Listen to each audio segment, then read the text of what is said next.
Hello everyone, welcome back on this channel.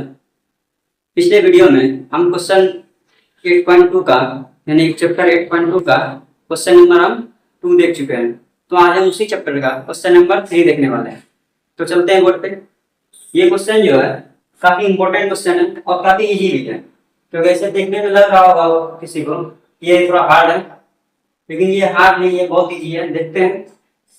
और ये important question है, एग्जाम में बहुत बार पूछा गया है और उम्मीद आगे भी आते रहेगा। ठीक है, आएगा ही, देख लीजिए क्वेश्चन, देखना मैच कर लीजिएगा, काफी बार पूछा गया है क्वेश्चन। तो चलते हैं बिना टाइम वेस्ट किए क्वेश्चन की तरफ, क्वेश्चन को सॉल्व करते हैं। तो क्वेश्चन में क्या दिया हुआ है, इसमें देखिए, इसमें भी हिंदी इंग्लिश से कोई लेना देना नहीं है। टर्म में दिया हुआ है इफ 10a + b = क्या है, √3 है। ये पहला इक्वेशन यहाँ से बना लेंगे। दूसरा, और 10a - b = क्या है, 1/√3 है। बस हमको यही तक का काम है। अभी इसका हमको उतना क्या काम ही नहीं है इसका, ये सिर्फ फिर भी समझा देते हैं। यहाँ पे क्या बोल रहा है, एग्जाम में जब भी देखना है, अभी 10th क्लास के लिए ये सब देखने की उतना जरूरत नहीं है। ये इतना यहीं से मेरा क्या होगा, काम चल जाए। इसका मतलब समझा देते हैं क्या है। ये a + b जो है, यानी a + b 0 से हमेशा क्या होगा, बड़ा होगा। देखिए, जैसे हम एक ट्रायंगल बनाते हैं, इतना तो पता होगा, बता भी चुके हैं कि ट्रिग्नोमेट्री हम राइट एंगल ट्रायंगल के लिए पढ़ते हैं। तो राइट एंगल ट्रायंगल इस टाइप में बनेगा क्या, इसमें ये मेरा एक फिक्स हो जाएगा, क्या होगा, 90 डिग्री होगा, 90 डिग्री में होगा। अब यहाँ ए और बी दिया हुआ है, ए और बी दिया हुआ है, यानी ए और बी बदलेगा आपस में। अगर ऐसा बदलेगा तो एक हम यहाँ रख देते हैं, बी को यहाँ रखेंगे यहाँ, तब ना कभी ए को थीटा एज्यूम करेंगे, कभी बी को एज्यूम करेंगे, यहाँ रखेंगे तब तो। अब यहाँ हम क्या रख देते हैं, सी। अब सी पे क्या बन रहा है मेरा, 90 डिग्री बन रहा है, ये तो बन रहा है। अब देखिए, इसका मतलब क्या कर रहा है, ए और बी का हमेशा 0 से बड़ा होगा। तो 0 से जाहिर सी बात है, एंगल हम 0 से बड़ा ही पड़ेंगे, 0 से बड़ा होगा। अब ए प्लस, इसका मतलब क्या कर रहा है, या तो 90 डिग्री से छोटा होगा या फिर 90 डिग्री से ए प्लस बी का वैल्यू क्या होगा, 90 डिग्री या 90 डिग्री से छोटा होना चाहिए। जब ये मेरा 90 डिग्री हो गया तो ये मेरा ये दोनों मिलकर क्या 90 डिग्री आना पड़ेगा। तो अब देखिए, एक ट्रायंगल का एंगल का सम कितना होता है, 180 डिग्री। इसमें ये इसी मेरा क्या होगा, 90 डिग्री। तो ये दोनों का जो वैल्यू होगा माइनस करेंगे, 90 डिग्री होगा, या तो 90 डिग्री से छोटा जो भी होगा। ठीक है, हाँ। अब क्वेश्चन में चलते हैं। और क्या क्या बोला, फाइंड ए एंड बी, यानी ए और बी का क्या क्या करना है, हमको वैल्यू निकालना है। ठीक है, तो चलते हैं क्वेश्चन पे। हम पहले बोलते हैं सबसे कोई लेना देना नहीं है, बस आगे क्लास में 11th क्लास में 12th क्लास में ये सब का काम आता है। तो अभी के लिए हमको इतना ही समझना। ठीक है, तो पहला जो चीज दिया हुआ उससे चलते हैं। क्या दिया हुआ है, सॉल्यूशन करते हैं। 10a + b, देखिए बहुत आसान क्वेश्चन है ये। 10a + b = क्या है, √3। ये चीज दिया हुआ पहला मेरा, यही तो दिया हुआ है। अब देखिए, थोड़ा ध्यान दीजिएगा, यहाँ पे क्या है, 10a + b है। ठीक है, 10a + b = क्या, √3 है। तो हम 10 इधर जो वैल्यू रखेंगे, 10 में ही वैल्यू रखेंगे। अब 10 में हमको देखना है किसका वैल्यू √3 होता है। हम पहले बोल चुके हैं, ये चैप्टर पूरा ट्रिग्नोमेट्री टेबल जो हम लिखा है उससे रिलेट करेगा। ठीक है, तो इसको हमको याद रखना ही रखना। तो हमको देखना है √3 10 में किसका वैल्यू होता है।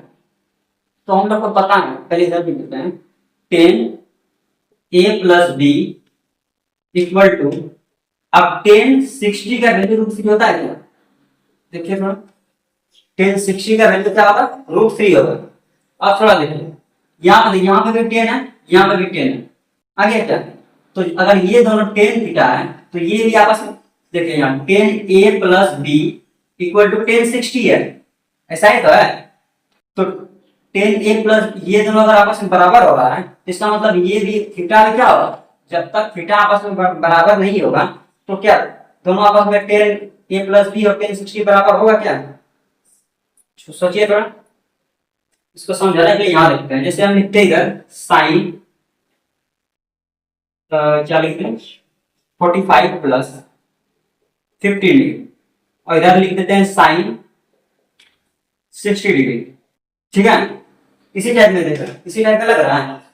Sine A plus B equal to sine 60, ऐसा हम बोल सकते हैं। ए के जगह 45, बी के जगह क्या 15। यहाँ देखो इसी टाइप में यहाँ पे भी दिख रहा है, या देखिए साइन 45 प्लस 15 60 हो जाएगा क्या। तो साइन ये दोनों आपस में कब बराबर होगा, जब थीटा आपस में बराबर होगा तभी तो बराबर होगा।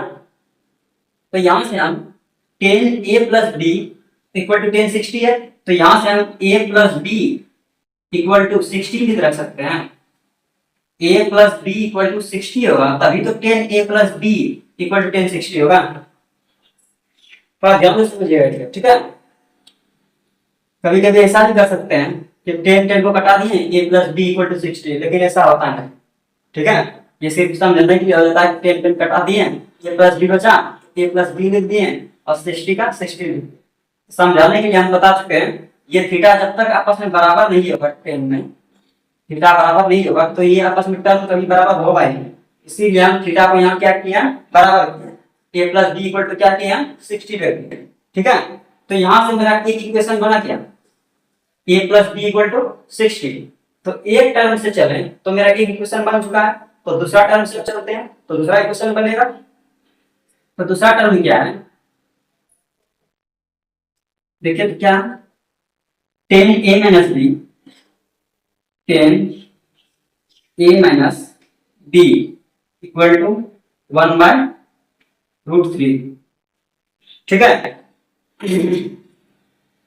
अब देखिए यहाँ पे भी, देखिए यहाँ पे भी tan हमको दिख रहा है, इस साइड हमको क्या करना है, tan का वैल्यू लाना है, तभी तो आपस में थीटा को इक्वल करेंगे। यहाँ पे tan में वैल्यू लाना है, तो क्या करें हम, हमको याद रखना पड़ेगा क्या, tan a minus B equal to क्या याद रखना पड़ेगा 1/√3। tan में किसका वैल्यू होता है, तो tan में देखते हैं tan 30 का वैल्यू 1/√3 होता है क्या, होता है। अब देखिए यहाँ पे भी सेम इसी टाइप में आ गया क्या, तो यहाँ पे भी देख रहे हैं tan a minus B equal to क्या tan 30 हो रहा है। तो ये कब आपस में इक्वल होगा, जब इसका थीटा जो है इक्वल होगा तभी तो आपस में इक्वल होगा। तो a minus B equal to क्या होगा, a minus B equal to जब तक 30 नहीं होगा तो कभी आपस में इक्वल होगा ही नहीं। इसका मतलब a माइनस बी क्या होगा 30 होगा ही होगा। तो यहाँ से मेरा क्या होगा, दूसरा इक्वेशन बनेगा।